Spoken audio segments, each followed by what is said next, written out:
boo-boo-boo. Let's see what we got in this picnic basket.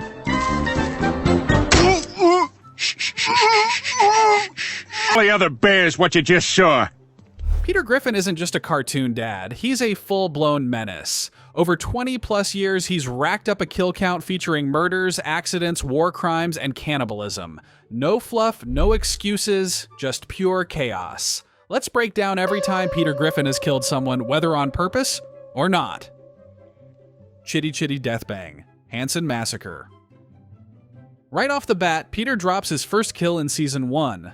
In what starts off as a weird misunderstanding, he ends up mowing down the pop band Hanson with a car, and not just nudging the bumper mowing down, he literally crushes them. His justification?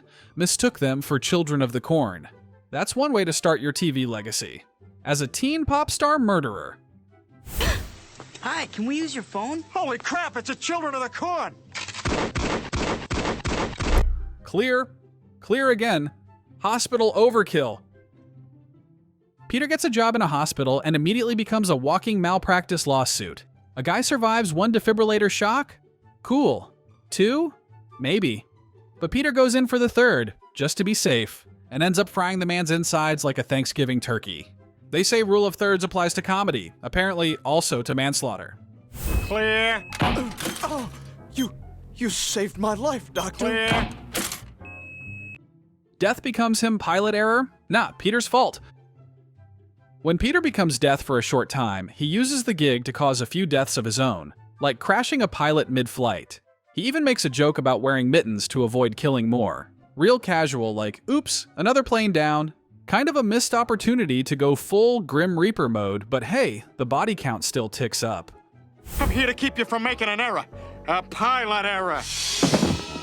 Geez, I probably should have worn mittens. Golf ball execution in Forefather.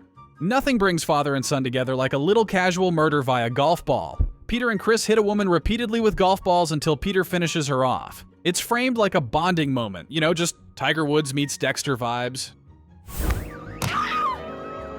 Oh my God! Is she dead? No, I think she's still alive. Oh, that did it. Drive-in death in Brian Does Hollywood. Trying to watch Cats live on stage, Peter runs over an actress with his car. Just straight up drives on stage and crushes someone. There's no emotional follow-up, no guilt, just, welp, guess she shouldn't have stood there. Oh, jeez. Oh, God. Oh, God. I didn't see it. Truck crash in Death Lives. While making out with Lois in the middle of a road, because why not, Peter causes a man to crash his truck. Cue friendly wolves cleaning up the mess like it's a Disney movie. Pretty sure those wolves aren't certified EMTS. We're counting it. That guy is toast. Oh my God!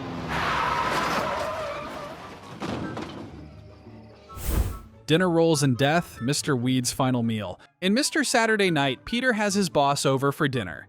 Brian chokes. Peter's too late to save him, and the chaos indirectly kills Mr. Weed. All because of a dinner roll. Peter even jokes about it. Murder by bread. Gordon Ramsay would be furious.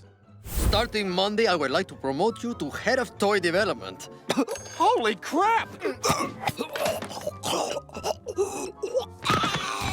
Sword fight flashback in Fish Out of Water. Peter saves his buddies in a flashback by slicing 2 guys with a sword. Straight decapitation level stuff. It's not even the weirdest part of the episode. Yeah, too bad I didn't get there till after the to me. Love and Die in Dixie, the cake corpse. Peter cuts into a cake, only to find a woman baked inside. And yeah, she dies. Who baked her in there? Who knows? But Peter's reaction is basically just, you, coconut, cold man. Oh, God. Coconut. Joan Cusack crushed. In Blind Ambition, Peter falls off a roof and lands on Joan Cusack, killing her instantly. He checks for a pulse, and definitely doesn't find one. But it's brushed off like a minor inconvenience. For Joan, not so minor. Hello? Uh-oh. Seeing Eye Dog incident. Also in Blind Ambition, Peter accidentally ties a seeing eye dog to a homeless man, leading to the man's death. The joke? Well, I got new eyes. Yep, that's the whole bit. There's something grim about how casually Peter swaps one life for another. No follow-up, no concern, just a new pair of eyes. The show treats it like a minor inconvenience, barely acknowledging the body count. The homeless man doesn't even get a name, just a death for the gag. Just another day in Quahog where lives are as disposable as jokes. Just tired of this parking meter. Mall fire massacre, the perfect castaway. Peter crashes a DeLorean into a mall which burns down. We see people running out, but not all make it. Let's call it 15 charred bodies because Peter wanted to cosplay Back to the Future. The nostalgia ends fast when fire replaces laughter. Peter doesn't notice the panic behind him. What starts as a movie reference turns into a mall-sized funeral. The joke never addresses the consequences, just more chaos. He plays with a toy. Others burn for it.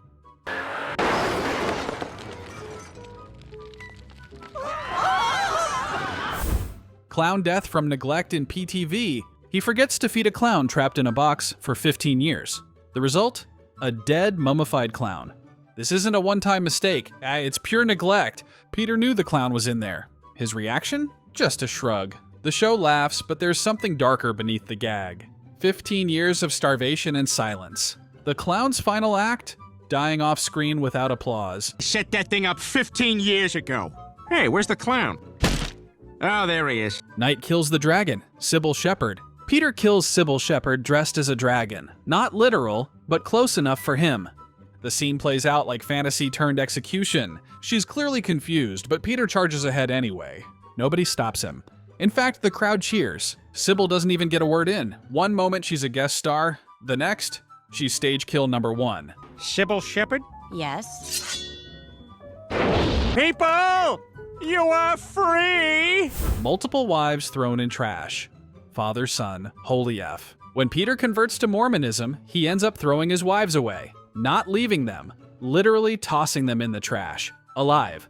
No metaphor, just bagged up humans like takeout leftovers.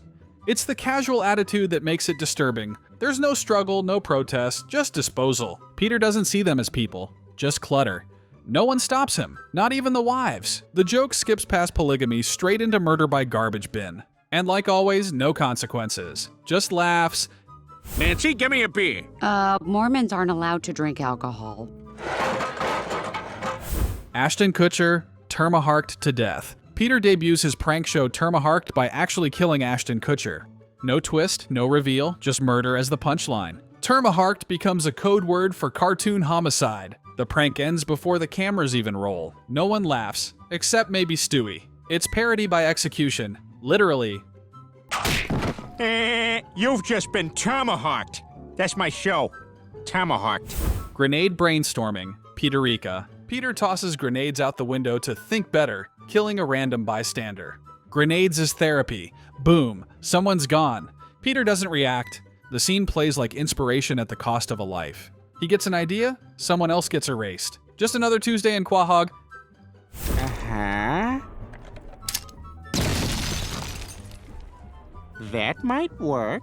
Pet T-Rex mauls man. Peter buys a pet T-Rex because of course he does. When it mauls someone to death, Peter tries to tell it, drop it, like it's a golden retriever with a tennis ball. That guy is prehistorically dead.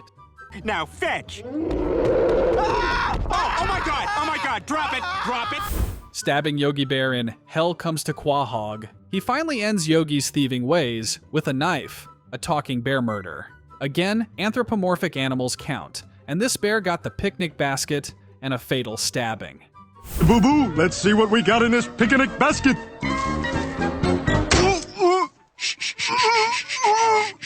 All the other bears what you just saw. The Francis incident. Peter's two dads. This one's personal. Peter literally kills his stepdad Francis by jumping on him. Not only does Francis live for hours in agony, Peter jokes about it while he dies. It's murder by body weight, and it's brutal. Right? This is gonna blow you guys away. You're a fat, stinking drunk. Fran Drescher head explodes, tan aquatic. Peter microwaves a gremlin version of Fran Drescher. Not metaphorical. Her head literally explodes. It's gross. It's loud. It's also somehow hilarious. Kill it! Cupcake bombs. No meals on wheels. Flashback to Peter's special cupcakes, which blow a guy's head off. That's not frosting. That's explosives. And it's not the last time someone dies from Peter's cooking. I hope these taste as good as they look. Gerald! crushed Andy. Meet the Quagmires. Peter's weight causes another death when he lands on Andy, crushing him. The dude's spine folds like a lawn chair. Peter doesn't even blink. Oh my god! You just crushed Andy! Oh, yeah, sorry about that. Han Solo Peter kills Greedo, Blue Harvest. Greedo gets shot in true Star Wars style, except it's Peter playing Han Solo. And he doesn't miss. Count that as another body. Peter's Han Solo doesn't feel like doing business with Greedo, so he just shoots him instead. 1A. Stewie gets shot. Lois kills Stewie. Lois gets all the attention in the title, but it's Peter who shoots Stewie dead and says, "It's been revoked." Not exactly Father of the Year material. What makes this moment hit harder is how casual Peter is about it, like he's canceling cable instead of ending a life. There's no hesitation, no panic, just a clean shot and a one-liner. That's the scary part. The lack of reaction suggests this isn't new territory for him. Even for a show where death is played for laughs, shooting your own baby feels like a new low. The moment passes quickly, but the implication lingers longer than the joke. Peter doesn't wrestle with the morality of it, he just moves on to the next scene. Mary Poppins cosplay death, Padre de Familia. Peter tries to fly in like Mary Poppins and kills someone with his landing. It's kind of poetic, really. He dreamed of being magical, and just turned into a killer kite. The scene plays out with genuine optimism right up until gravity does what it always does. Instead of floating gracefully, Peter becomes a human meteor. The sudden shift from whimsy to death is classic Family Guy tonal whiplash. There's a brief flicker of shock on Peter's face, which is rare. It almost feels like a moment where he realizes actions have consequences. You suppose she'll be everything we've dreamed? Oh, I do hope so. I've always imagined the most beautiful... That realization lasts about half a second before the show moves on. The victim is forgotten instantly, like collateral damage in Peter's fantasy. Billboard explosion, tales of a third grade nothing. Peter tries to blow up a sign. Instead, he kills 19 children at a school nearby. Even the FBI gets involved. This is the most explicit body count the show ever gives. This isn't implied or exaggerated. The number is stated clearly and directly. Oh, God. Oh, my God, this is horrible. 19 children died, Peter, and the FBI knows it was you. That alone makes it one of the darkest moments in the entire series. Peter's goal was petty and selfish, which somehow makes the outcome worse. There's no villain here, no misunderstanding, just reckless stupidity. The aftermath is played disturbingly straight for a comedy show. Hearing 19 children died lands harder than any visual gag ever could. It's a moment where the cartoon mask slips and the horror seeps through. Vern Troyer, death. Peter tries to make a joke involving Vern Troyer and ends up suffocating him to death, inside his own colon. It's dark, it's wrong, it's Family Guy. The plan makes absolutely no sense, even by Peter's standards. There's something especially unsettling about how avoidable it all was. The joke collapses under its own stupidity, taking a life with it. Peter doesn't panic or try to fix it, and he just accepts the outcome. The scene lingers long enough to make it uncomfortable, then moves on. It's a reminder that Peter's ideas don't just fail, they kill. There he is. You know what? He slipped into my colon. Yep. Ah, damn it, he's smothered. Baby trampled at horse race. Family gay. Peter races a horse with mental issues. The horse ends up killing a baby in the crowd and possibly a class of deaf second graders. Only one confirmed death, but yeesh. The tragedy is treated like a footnote in Peter's personal journey. There's no accountability, no reflection, just awkward silence. The randomness of it makes it even more disturbing. This isn't malice, it's pure negligence. The baby's death exists solely to underline Peter's irresponsibility. The show barely pauses before jumping to the next joke. It's one of those moments that feels heavier the longer you think about it. My baby's dead! It's over. The shaken baby. Peter admits to shaking a baby to death because it was crying. No joke here. He really says that. It's one of the few times the humor drops out completely. There's no cutaway to soften it, no punchline to redirect the moment. The statement is delivered plainly, which somehow makes it worse. I'm sorry, Lois. I thought if I shook him enough, he'd stop crying. Singing sailors to death. 4:20. Peter uses his sultry voice to sink a boat. 8 sailors die, drowned by Family Guy's version of a siren song. The absurdity of the cause doesn't lessen the impact of the result. Those sailors didn't choose danger, it found them. Peter doesn't even realize what he's done at first. The ocean becomes just another stage for unintended carnage.